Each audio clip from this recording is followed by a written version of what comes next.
Pour ce premier France-Argentine depuis 40 ans, on imaginait un match historique, spectaculaire, on imaginait aussi une victoire de la France, et alors le football est imprévisible évidemment, mais même quand la réalité se calque sur nos attentes, la force de l'émotion reste intacte, et le plaisir des yeux n'en est pas moins intense.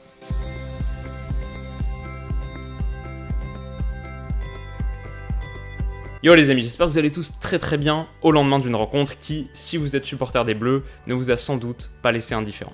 D'ailleurs, j'en profite pour faire un bref aparté parce que j'ai constaté dans les commentaires une petite guéguerre entre Français et Belges. Et alors, le chambrage aimable, on va dire, fait partie du foot, clairement aucun problème là-dessus. Mais je dois dire que récemment, certaines interventions franchissent la limite du raisonnable et c'est vraiment dommage. En tant que Français, moi je suis évidemment derrière l'équipe de France à 200%, mais il faut pas faire preuve d'un chauvinisme exacerbé. Il faut reconnaître que la Belgique a une superbe équipe, un potentiel offensif exceptionnel. Moi je vais vous dire, j'espère les voir aller le plus loin possible et je dis pas ça pour flatter qui que ce soit, c'est vraiment ce que je pense. J'espère que la Belgique gagnera la Coupe du Monde si, évidemment, la France n'y parvient pas. Sur un plan historique, sur un plan histoire du foot, ce serait tout simplement exceptionnel.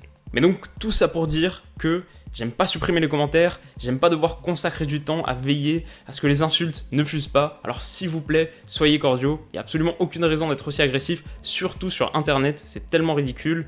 Un peu de respect pour l'autre, et pour soi-même, j'ajouterais, serait le bienvenu. Bref, fin de la parenthèse, on passe à l'analyse de ce match exceptionnel, avec comme d'habitude mes 3 enseignements, c'est parti. Et la première chose à dire, pour faire écho à ce que je disais en introduction, c'est qu'on a eu, globalement, le match auquel on s'attendait.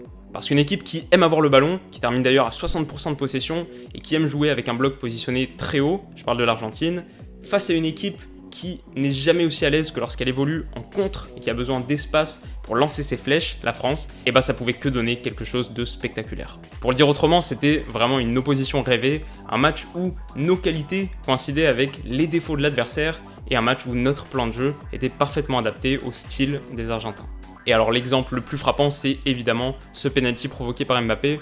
On a un bloc haut en possession qui perd le ballon face à notre bloc bas. Donc déjà là, on a le différentiel tactique. L'accélération phénoménale de Kylian, 37 km/h face à une défense albicéleste lente. Là, on a le différentiel individuel. Ça fait 2 différentiels et ça fait une première différence au tableau d'affichage, 1-0 à la 10e minute de jeu. Bon, et alors tout ça, c'est très bien, mais j'ai quand même l'air très guiré pour quelqu'un dont l'équipe vient d'encaisser 3 buts, ce qui pose la question, est-ce que la défense des Bleus hier a été un motif de satisfaction? Et alors, à mes yeux, en un mot, oui. La gestion de Messi, par exemple, pris en tenaille entre Matuidi et Kanté, a été exceptionnelle et Pogba a dévoré Banega. D'ailleurs, souvenez-vous, j'évoquais dans mon analyse d'Argentine-Nigeria le fait que le cœur de la problématique défensive de l'équipe de France contre les Argentins, donc, ce serait d'arriver à défendre bas pour contrer, tout en arrivant aussi à parasiter la liaison Banega-Messi. Parce qu'on commence à bien connaître la chanson maintenant, défendre sur Messi, c'est pas attendre qu'il ait le ballon pour ensuite tenter de contenir ses crochets, c'est le priver de ballon en étant très agressif en amont sur ceux qui l'alimentent. Et à plusieurs reprises, on a vu Pogba sortir, et je dirais même bondir sur Banega, et ça a été très efficace. Oui, mais 3 buts quand même. Et bah c'est vrai, mais à part la tête d'Agüero qui est due à une baisse de concentration dans les derniers instants et à un mauvais placement de Varane, donc une vraie faiblesse, bah les 2 autres sont très difficiles à parer. Le tir de Di Maria est somptueux, et oui, on peut sortir un peu plus vite sur lui, mais j'estime que c'est un éclair individuel sur lequel on peut pas grand chose, et ensuite Mercado c'est encore pire, c'est un tir contré qui doit beaucoup à la réussite. D'ailleurs, et je vous recommande de suivre 11 Tegen sur Twitter, qui a toujours des stats très intéressantes, mais les occasions cumulées de l'Argentine ne lui offrent que 0,64 expected goals contre 1,89 pour la France. Et alors si les expected goals, les fameux XG, sont un mystère pour vous, on peut dire que c'est le nombre de buts qu'ils auraient dû inscrire. Alors, bien sûr, je vulgarise à l'extrême, mais c'est parce que j'ai déjà consacré une vidéo, une analyse plus approfondie il y a quelques mois sur le sujet. Je vous ai mis le lien dans la description si ça vous intéresse. Mais tout ça pour dire qu'à mes yeux, l'équipe de France hier est, oui, paradoxalement si on regarde le score, mais c'est un vrai motif de satisfaction. D'ailleurs, le fait d'avoir pris 3 buts, on peut considérer que c'est aussi un bon rappel que même si on défend bien, à ce niveau de la compétition, les buts peuvent vraiment surgir sans prévenir. La conséquence, c'est qu'il faut vraiment pas gâcher ces occasions, et ça c'est une bonne leçon à retenir avant le match de l'Uruguay. Et justement, dernier enseignement, un peu en forme de point d'interrogation, c'est ce quart de finale qui se profile dans 5 jours seulement face à la Céleste et qui est un peu placé sous le signe des absents, parce que Cavani est vraisemblablement out à cause de sa blessure au mollet, Matuidi est suspendu. À quoi ressemblera la physionomie de cette rencontre? Et bah a priori l'équipe de France va retrouver ses démons, c'est-à-dire le bloc bas, la possession en sa faveur, toutes les choses qui font que, à mon avis, ce match sera plus périlleux encore que celui d'hier. Alors comment faire face? C'est la grande question, à laquelle personnellement j'ai pas trop de réponse, mais déjà on a vu que pour pallier l'absence de Matuidi, Tolisso semble être en pole position, comme symbolisé par son remplacement d'hier. Ensuite, moi face à un bloc bien regroupé, j'aime beaucoup le travail de fissurage que peut mener Nabil Fekir, à voir le 11 que composera Deschamps, moi j'ai hâte de le connaître. Voilà, on en a terminé avec mes enseignements, et alors au lieu du top flop habituel, j'ai voulu concentrer la réflexion sur le 11 qu'on a vu hier, et donc j'ai introduit une nouvelle rubrique, les notes des Bleus, c'est parti. On commence par le commencement avec Yoris, dernier rempart de l'équipe de France, qui n'a pas grand chose à se reprocher hier, mais qui n'a pas réussi d'exploit non plus, et quand on encaisse 3 buts, difficile de prétendre à mieux que 5 sur 10. Pavard ensuite, c'est l'inverse, très loin du match neutre, il inscrit un but aussi magnifique qu'important, un geste osé, une vraie inspiration qui remet l'équipe de France dans le coup alors qu'elle était menée 2-1. Le problème, c'est que la seconde réalisation argentine lui est assez largement imputable, puisqu'il se fait dépasser par Di Maria et concède un coup franc dangereux, avant de faire preuve d'un placement douteux qui couvre Mercado et lui permet de dévier le tir de Messi. Plus généralement, il a été mis en difficulté dans son couloir, Pavard alterne donc le très bon et le mauvais, mais on va pas non plus bouder notre plaisir, cette volée magistrale vaut bien un 7 sur 10. Même note pour Varane, leader de défense qui a vraiment bien tenu la baraque et qui a beaucoup apporté sur le plan offensif aussi, avec des relances plus osées qu'à l'accoutumée et qui ont brisé la première ligne argentine à plus d'une reprise face à un bloc haut. Et pour partir vite dans le dos de l'Albi Céleste, c'était une excellente attitude. Dommage qu'une erreur de marquage permette à Agüero de réduire le score en fin de match, un but qui a donné 2-3 minutes irrespirables.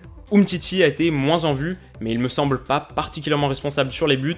Sur la frappe de Di Maria, on le voit sortir un peu tard, mais à l'image du tir d'Eder en finale de l'Euro 2016, on peut se demander si c'est vraiment son rôle. Après, je vais être honnête avec vous, j'ai vu le match qu'une seule fois et Umtiti ne m'a pas vraiment marqué. Alors mon analyse est peut-être un peu à côté de la plaque, je vous laisse me dire dans les commentaires ce que vous en avez pensé. On passe à Hernandez, Monsieur Lucas Hernandez, absolument impérial sur son côté, un défenseur façonné par Diego Simeone, solide, avec un petit sens du vice. Il nous fait oublier Benjamin Mendy, et je veux pas trop m'enflammer non plus, mais l'équipe de France a peut-être trouvé son latéral gauche pour un petit bout de temps, et je pense pas qu'on soit beaucoup à regretter Patrice Evra. Son apport offensif a été particulièrement notable aussi, sa qualité de centre est réelle, une passe décisive pour Pavard, et l'avant-dernière pour Mbappé, pour les buts du 2-2 et du 3-2, un crack qui mérite son 8 sur 10, et qui est le premier de mes 3 tops. Matuidi maintenant, et je l'ai représenté dans la position qu'il a le plus occupé, parce que même si sur le schéma, à la base, il était censé être le milieu offensif gauche d'un 4-2-3-1, quand on voit son pendant à droite, Mbappé, c'est difficile de faire plus asymétrique dans l'animation, très prudent dans ses montées, il a combiné avec Kanté avec beaucoup de justesse dans le placement pour cadrer Messi, 7 sur 10. Kanté justement a fait du Kanté. Un truc que j'adore faire pendant un match, c'est fixer un joueur pendant 2-3 minutes sans m'occuper vraiment du ballon. C'est une bonne manière, je trouve, d'aiguiser sa vision du jeu, de lire un peu les consignes qu'a pu donner le coach. C'est quelque chose que je fais beaucoup avec Modric, mais énormément avec Kanté aussi, parce qu'il a une telle intelligence dans le placement. On connaît bien sûr le running gag, N'Golo est partout, mais c'est vrai, il couvre tellement de terrain, semble jamais mal positionné ou hors de portée. Quel kiff d'avoir un joueur comme ça, et on est forcément un peu plus exigeant quand on connaît sa qualité, alors on va dire 7 sur 10 également, surtout parce que hier, le joyau du milieu était Paul Pogba. Alors oui, il arrive toujours pas à maintenir un niveau de concentration stable pendant 90 minutes, mais comme j'en parlais dans les enseignements, son travail de harcèlement sur Banega a été pour moi la clé défensive du match abouti des Bleus. Ses capacités physiques sont hors normes, et il est au bon endroit, au bon moment, lors du 3e but. Plus généralement, il donne l'impression de vraiment monter en puissance dans la compétition. Quand on se souvient de ses matchs de préparation en dents de scie, c'est une excellente nouvelle. 10 ballons récupérés hier, meilleure performance française. C'est donc un 8 sur 10 et le deuxième élément de mon top 3. On va passer rapidement sur Griezmann, qui aurait pu souffrir en doublé sur coup de pied arrêté au bout d'un quart d'heure de jeu, mais qui n'a pas particulièrement rayonné, 6 sur 10, à l'image également d'Olivier Giroud, auquel j'ai donné la même note pour souligner la faiblesse de leur relation, de leur entente. On peut estimer assez justement cependant que la configuration tactique de la rencontre n'était pas particulièrement à l'avantage de ce dernier, qui aura paradoxalement contre l'Uruguay beaucoup moins d'espace, mais peut-être plus de matière à faire fructifier. Retenons quand même sa déviation exquise sur le 4e but, dans le bon tempo, parfaitement placé, c'est une vraie passe décisive et dont on a eu besoin d'ailleurs pour se mettre à l'abri. Et enfin, on se fait plaisir en terminant par Mbappé. Je coupe court au suspense, ma notation n'est pas aussi exigeante que la presse italienne des années 90, mais pour moi c'est bel et bien un 10 sur 10, bluffant, exceptionnel, stratosphérique. Les superlatifs sont bien trop faibles et pas lisses face à la performance de l'attaquant du PSG.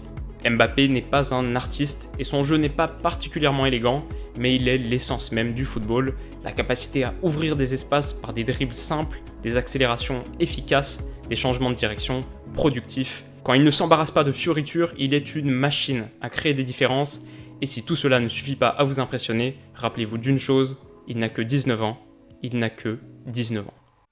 Voilà les amis, c'est tout pour moi. J'attends évidemment vos avis sur ce match exceptionnel. Je vous laisse évoquer ce qui vous semble judicieux, vos enseignements, vos notes. Mais je terminerai par une question. Est-ce que ce match est le plus beau match de la Coupe du Monde pour l'instant? Et dernière question qui s'adresse plus particulièrement aux supporters français, même si j'oublie pas les Belges, les Suisses, les Marocains, les Sénégalais et tous les autres que je salue. Mais une dernière question aux supporters français. Est-ce que ce match est le match qui vous a fait le plus vibrer de la saison? Personnellement, je pense pas quand même. Il y en a d'autres que je vois que je mettrais avant, je pense. Mais voilà, je trouve que c'est une question intéressante. N'hésitez pas à me dire ce que vous en pensez. Quoi qu'il en soit, on se retrouve très vite pour une nouvelle analyse. Je vous rappelle le programme d'aujourd'hui. Espagne-Russie à 16h et Croatie-Danemark à 20h. Je vous souhaite donc un excellent dimanche de foot ou non. À très vite. Bisous.